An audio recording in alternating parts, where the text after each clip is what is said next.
কে রে, ফোন ধরিস না কৃষক? তোকে যে আমি দুপুর থেকে ফোন দিচ্ছি, কোন ছেলের সাথে এতক্ষণ ধরে কথা কোস? অন্য ছেলের সাথে কথা কলে তো ফোন ব্যস্ত দেখালো হিনি। আমার মুখে মুখে কথা কোস, মার খাওয়ার খুব শখ তাই লয়? প্রত্যেকদিন তো কারণ ছাড়াই মারেন, তবে আজকে না মারলেও পারতেন। কে, আজকে মারলে কি হবি শুনি? আজকে তো আপনার জন্মদিন। জন্মদিন হসে তা কি হসে? জন্মদিন দেখে তাই বলে মারা যাবি না? না না, আপনি আমার স্বামী, আপনি আমাকে মারবেরও পারেন, রাগও দেখাবের পারেন, যা ইচ্ছে তাই করবের পারেন। তবে আপনার জন্মদিন উপলক্ষে আজ সারাদিন রোজা রাখে আপনার জন্য রান্না করছিলাম,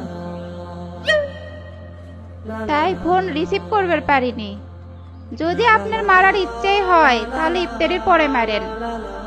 মেয়েটা সারাদিন না খেয়ে আমার জন্মদিনে আমার জন্য রোজা রাখছে, আমি কিনা তারে ছি ছি ছি, এটা একটা কাম করছি আমি?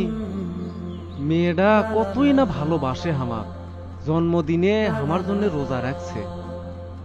আমাক ক্ষমা করে দাও রুম্পা, না বুঝে তোমার উপর অনেক অত্যাচার করছি। এগুলো আপনি কি করছেন? আপনি আমার স্বামী, আপনি নিজের ভুল বুঝতে পারছেন, এটাই অনেক। জানেন, আমি চাই আপনার পাশে থেকে সারাটা জীবন কাটে দিতে।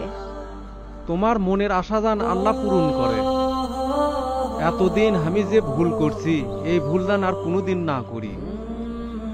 আল্লাহ আপনি আমাকে ক্ষমা করে দিন, আর আমার বইয়ের হায়াত বাড়িয়ে দিন।